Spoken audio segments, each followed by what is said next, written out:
Monday night, 2 minute drill. It's Jim Monahan along with Chris Swendeman. Swendeman, how was your week? It was good. I will say not as good for Knicks fans, but I will say I had a really good week. A lot of great sports that I watched this weekend. It was a good time.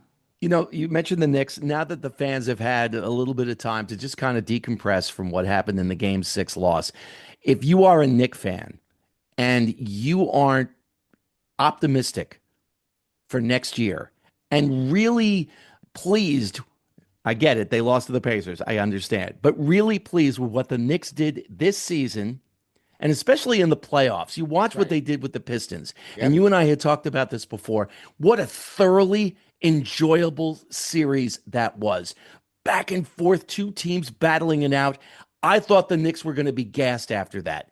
They come on, and I get it that Tatum was removed from the series from the Celtics with that injury. But the way they came out in those first two games in Boston, like, oh my gosh, where is this coming from? And then, like a championship fight with the Pacers, just two teams just going back and forth and back and forth. I was stunned that it got to a game 6. I really thought it was going back to the Garden. I really did. We talked about it last week. I thought the Knicks were going to win, and until game 6, when Indiana just laid the hammer down, this was a team that said, "We are not going back to New York." And they showed it. And the thing was that would I if I was a Knicks fan, what would frustrate me was Halliburton really didn't show himself the way he played the rest of the series until probably about 4 or 5 minutes left in the game. They had every opportunity. And the guys that they got, the Mikal Bridges of the world, Carl Anthony Towns, the guys they brought in to get them over the hump from last year just weren't there when they needed them. And we've talked about it before. Carl Anthony Towns just does not take smart, fouls and at the worst opportune times. And I think that, showed itself among other things. And, they really clamped down, Indiana did, and props to them and their defense for really clamping down on Brunson.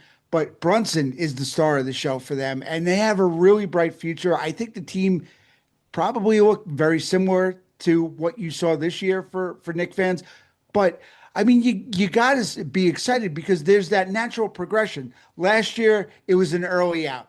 This year, they beat Boston, Eastern Conference Finals. I mean, Knicks fans, you haven't been this excited for a team that's had this much, action into the postseason since 1999.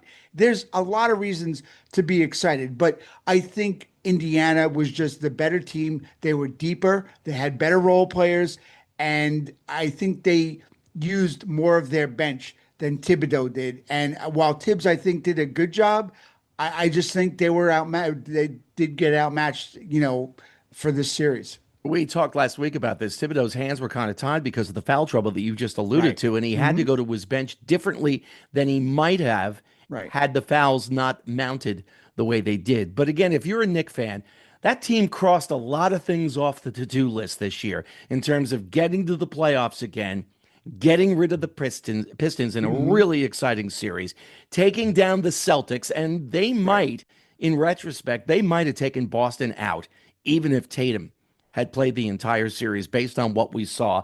And then they gave the Pacers pretty much everything they could handle until game 6. So, again, you exhale a little bit. You don't want to lose to the Pacers, and they get the whole choke thing. I Right. understand it. It rubs you in your craw a little bit, sticks in your craw a little bit if you're a Knick fan. But overall, I think you have to be thrilled with what the team did this year and really look forward to next year.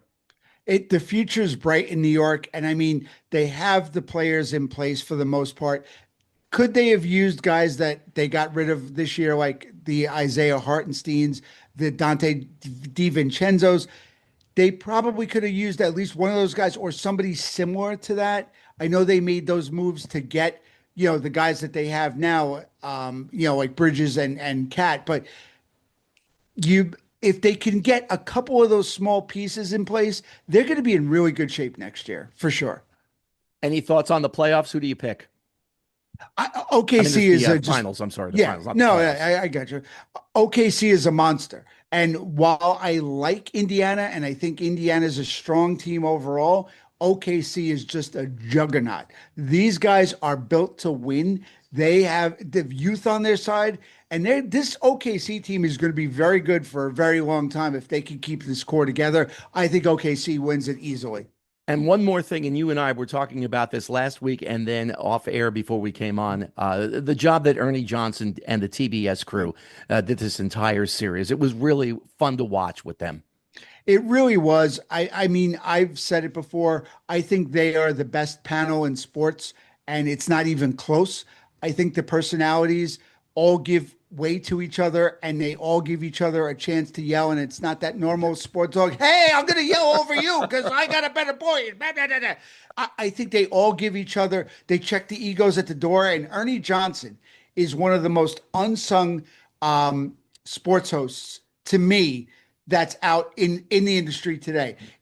He's criminally underrated for the job he does at getting all those egos together, at holding court, keeping them together, keeping them focused, letting everybody talk without interruption. And he's great at the power of pause. He's great at letting a thing be, not having to jump in with his point. He just keeps it all together and keeps it moving. He's like the traffic cop. But you know what? The thing that stuck out for me when they did their final sign off after the game 6, Ernie Johnson did something that I thought is so underrated. He was talking to Halliburton about, winning game 6 and going on to the finals. They're talking about, recap about, the game 6 win and what did it mean and all the questions you would ask until he got to a point when somebody said something about OKC and he said, I'm not going to ask you anything about OKC because you'll have time for that tonight. You guys could celebrate.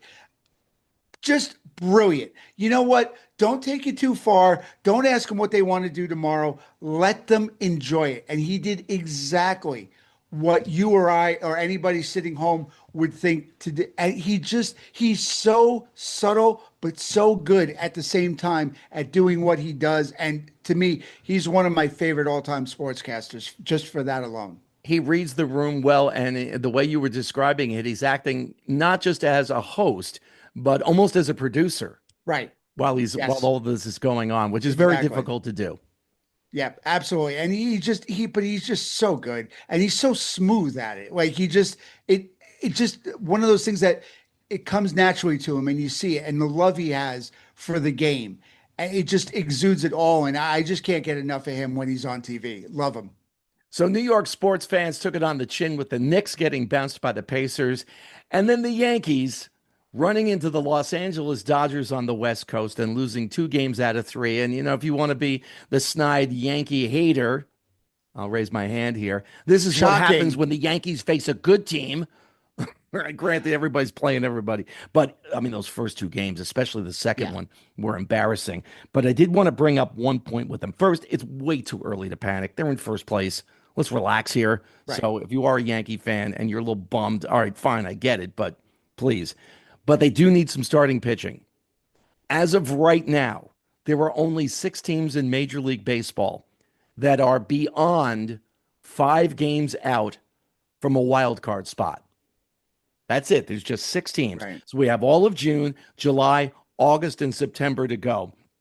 And obviously the trade deadline's coming up. Right. But these teams right now, Oakland, Baltimore, the White Sox, the Marlins, the Pirates, and the Rockies. So if you're a Yankee fan, I want you to go through those 6 teams. Take a look at the starting pitchers, and no, you can't have Paul Skeens. Really? Come on. Isn't Skeens available? I don't think so. Although, who knows? Listen, if the Yankees could put a package together, Right. but go through those 6 teams, take a look at their starting pitching, and say, who do I want from that team? Because there's somebody out there that the Yankees are going to go after. For sure. Absolutely. It's no doubt they're gonna go after somebody big and get somebody big by the deadline. They have to.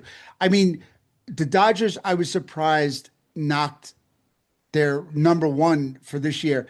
Fried, they made him look pedestrian, which nobody's been able to do this year. I mean, he's been the anchor for sure. But baseball is a funny thing, Jim, because you look at They lost to guys like Tony Gonsolin and Landon Knack. But then Yamamoto, their ace, and they smacked them around last night. So go figure. They did at least take one game out of that series, so I kind of took a little bit of solace, and they did do it against the Dodgers, arguably their best pitcher.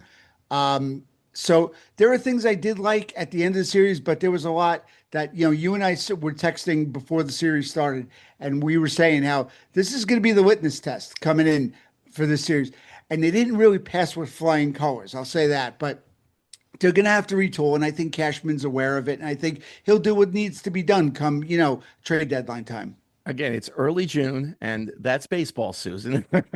Well, that's baseball, Susan. And that's another 2-minute drill for this week. It's Jim Monahan and Chris Swendeman. Download, like, subscribe, do all that stuff. And All the things. as we told you last week, if you like what we do, tell a friend. And if you don't like what we do, tell an enemy. Just tell somebody. Swendeman, we will talk later on this week. You got it, Jim. Have a good one.